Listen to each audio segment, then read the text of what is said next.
Hi and welcome to this video, and here I'll lead you through the basic principles of the revenue recognition standard IFRS 15, and it has been here for a while.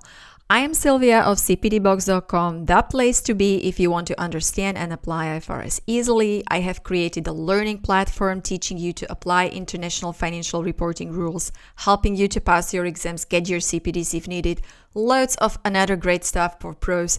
So you're welcome to check all at cpdbox.com. So one of the hottest and biggest accounting issues whatsoever is the question when and how to recognize revenue. Very important mainly for the companies who run the long-term contracts or complex transactions. Now let me tell you that in 2014 there was a huge change in IFRS related to revenue recognition guidance. Because before the change, the guidance on revenues was spread all over the standards, and there were various interpretations too. For example, we had IS 18, IS 11, SIC 31, and a few more interpretations, all guiding us when and how to recognize revenue at various circumstances. And it was quite difficult to identify what standard to choose in your specific situation. And also it was something conflicting and confusing too. So to come out of this unfavorable situation, ISB worked with American standard setting body, FASB, and they came up with the totally new revenue recognition standard, IFRS 15, revenue from contracts with customers. You need to apply the standard for the period starting on or after 1st January 2018 mandatorily. From that day, all previous guidance was superseded. And as I have already mentioned, FASB issued almost identical standard, FAS Topic 606. Well, there are some small differences from IFRS 15. IFRS 15 applies to all contracts with customers with some exceptions. So here's the list of types of transactions where you look to other standards for guidance, so not to IFRS 15. And you also do not apply IFRS 15 to barter transactions if they're done between companies within the same business. For example, sometimes two companies trade oil or other commodities or swap them in order to meet the demand. Now, let me stress here that you apply IFRS 15 only to contract with customer, not with some other party. For example, you do not apply IFRS 15 to contracts with collaborating parties, right? So let's see. Pharmaceutical companies come to my mind as an example because they have contracts where they cooperate on the development of certain drug. And you must assess here very carefully if they act as a customer or collaborator. The absolutely essential thing what IFRS 15 does is that it introduces 5-step model for revenue recognition.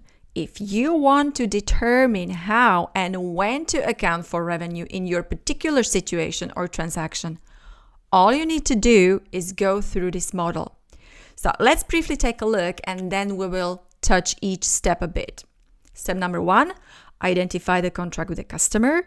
Step number 2, identify individual performance obligations in that contract. Step number 3 is to determine the transaction price. Step number 4 is to allocate the transaction price to the individual performance obligations in the contract. And the last step, number 5, recognize revenue when or as the entity satisfies performance obligations. Each of these 5 steps has its own considerations and complications, and IFRS 15 deeply analyzes and guides us in every single step. And that's why most of IFRS 15's text is about this model. In this short summary, we'll just take a look very briefly at every step and outline what possibly you should look at there. Also, I illustrated this model on a very short example, which is available on my website, so don't forget to check that out. Let's start with step number 1, identify the contract with the customer. So the contract is a certain agreement between 2 or more parties, and it creates enforceable rights and obligations. The contract can be in both written or oral form, however, it must be enforceable. And this will depend on the legislation in the particular country. Now, let me add here that even if you go to the shop and buy something, you're entering into some sort of a contract, right? Although such a situation is very simple and straightforward. On the other hand, there can be quite complex contracts for some transactions. IFRS 15 also describes the attributes for each contract, and now there could be two basic issues related to the identification of contract. The first one is a combination of contracts. So sometimes you will have two or more separate contracts going on, and they might need to be accounted for as one because they are interrelated. So we have some rules when you need to take these separate contracts and account for them as for one contract. So after all, substance over form applies here, right? Another complication with identifying the contract can be contract modifications. In other words, what happens if you modify, amend, or change existing contracts, either in its price or its scope or the things you need to deliver under the contract? IFRS 15 gives a good guidance on this one too. You may have to account for a modification as for a separate contract or as for some catch-up adjustment or some combination depending on what the modification is about. Step number 2 in the 5-step revenue recognition model in IFRS 15 is to identify the performance obligations in the contract. But what are they? Well, it is a certain promise in the contract to deliver to the customer either some good or service or a bundle of goods or services that is distinct, or a series of goods or services that are almost the same. So for example, when you sign up for monthly cleaning services or for monthly accounting services, and these services are basically the same each month. A contract usually explicitly states the goods or services that should be transferred to a customer, so we consider it as explicit performance obligations. But sometimes there could also be implicit performance obligations that are implied by something, for example, by entities' customary business practices. So, for example, some guarantees that company usually provides to all customers without explicitly saying that in the contract. Now, when there is no transfer of anything to the customer, then there is no performance obligation, and I want you to remember that. So, for example, when some company must buy new IT system in order to fulfill the contract, and it must perform some setup activities, these activities transfer nothing to the customer, so there are not a performance obligations. Here, in the second step, the crucial thing is to assess whether the performance obligations should be treated separately for accounting purposes, or in other words, whether they are distinct. And IFRS 15 then sets the whole guidance about what's distinct and what's not distinct, plus some other considerations related to this topic. The step number 3 in the 5-step revenue recognition model is to determine the transaction price. But what that is? So basically, it's the expected amount of consideration that an entity has a right to receive under that contract for delivered goods or services. How shall we determine the transaction price? Well, basically, we look to the contract, but it's not always the full case. So sometimes the transaction price can be variable and sometimes it can be fixed. So we need to take into account the nature and timing of consideration from the customer. So when you determine the transaction price, you should consider the effect of variable consideration, for example. So the amount of consideration or the revenue can vary because of some discounts, bonuses, rebates or refunds, performance bonuses, various incentives. And also it can depend on some future events. For example, supplier can get a bonus for meeting the deadline, right? Or decrease its revenue for not meeting the deadline. Then you should also take into account some constraining estimates of variable consideration. Or you also need to consider whether there is a significant financing component in the contract. So that happens when there is a delayed payment for the goods or services, just as an example. When the contract involves a non-cash consideration in the form of goods or services or something else, then the entity includes it in the transaction price in its fair value. So let me remind you, IFRS 13 fair value measurement covered in another video. We should also consider the consideration payable or paid to a customer. So it can include either cash amount paid or payable to the customer, but also some credits for other items like vouchers, coupons, and similar items. So the accounting for consideration paid to a customer depends on what it is, right? Now, step number 4 is to allocate the transaction price to the individual performance obligations in the contract. And now let me explain what that means, because this might not be clear what we're doing here and why. So I better illustrate it. I love hiking, and so I saw this super special promotion in my favorite shop for hikers. If you buy the new hiking shoes for 100 currency units, you will get new free hiking socks. What an amazing special. I cannot resist that. But from the accounting point of view, the hiking shop has 2 performance obligations, right? Shoes and socks. And the transaction price is 100. That's what I will pay. However, how does the shop recognize the revenue? Under IFRS 15, you cannot recognize 100 for shoes and nothing for socks, right? Instead, you must allocate 100 currency units to both shoes and socks. That's the point of this step. Well, how? In general, you would do this in proportion to relative standalone selling prices. And there are some exceptions to this rule, but let's focus on the basics here. So the standalone selling price is basically the price at which the hiking shop would sell shoes and socks if sold separately. Let's say that it's 100 for shoes and 20 for socks. That's just the regular selling price of these socks. So the total is 120. And we need to allocate 100 that I pay based on relative price to 120. So to hiking shoes, I use the fraction of standalone selling price of shoes of 100 divided by total standalone selling price of 120. And multiply that with the transaction price of 100.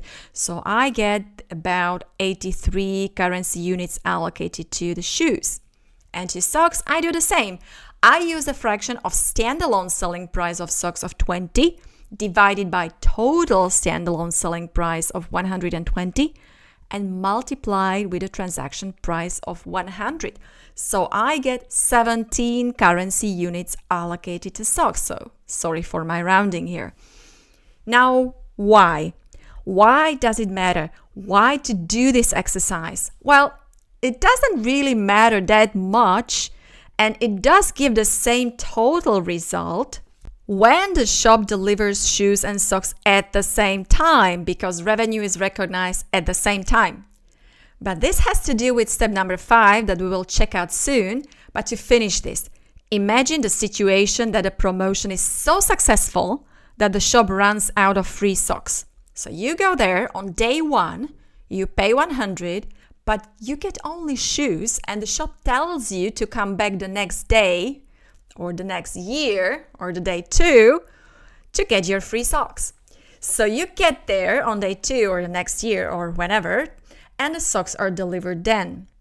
And since the revenue can be recognized only when the performance obligation is satisfied, or goods delivered to the customer in this case, the shop, yes, it would get 100 on day 1 in cash, but it can account only 83 in revenues on day 1 for the shoes, and the remaining 17 on day 2 when it gives socks to you. So you're doing this allocation due to the precise timing of the revenue recognition. Well, what about the difference? There are accounting details I don't want to get into in this short summary, so you would use a contract liability account, but again, let's focus on the basics here. The final step in the revenue recognition model is to recognize revenue when or as an entity satisfies a performance obligation. And it is satisfied when a promised good or service is delivered to a customer or transferred, And that happens at the moment when the control of that good or service is transferred. Let me mention here two different ways of satisfying a performance obligation. It could be over time. So in this case, the revenue is recognized over time too. And this means that you would need to recognize the revenue gradually over the contract period and not as a single amount when the contract is completed. Just as an example. Some real estate development projects or construction contracts are usually on overtime basis. Or performance obligation can be satisfied at the point of time with revenue recognized at the point of time. And IFRS 15 sets 3 criteria when you need to recognize revenue over time, and if one of them is met, then it's over time, otherwise it's at a point of time. So timing of revenues has tremendous impact on everything from the financial health of a company to its taxes, so it's important to take care about it. We have just finished an extremely brief review of the 5-step model for revenue recognition. But IFRS 15 specifically guides us also on other related topics, and one of them, very important one, is contract costs. IFRS 15 specifies the accounting treatment of costs to obtain a contract and costs to fulfill a contract. Costs to obtain a contract are incremental costs. In other words, costs that would not have been incurred without obtaining that contract. For example, sales commissions paid for the acquisition of the contract. And here, let me warn you about the commissions paid to some agents for acquiring customers. For example, when these agents acquire customers for a 3-year contract with telecom operator or whatever, then the agent's commission should be pretty much amortized over 3 years, not immediately in profit or loss. And that's quite a huge issue. Another type is legal fees associated with the preparation of the contract, bonuses to employees specifically provided for obtaining a contract, and other. So IFRS 15 requires capitalizing these costs if entity expects to recover them and amortize them on a systematic basis, right? Basically reflecting the pattern, how the goods or services are transferred.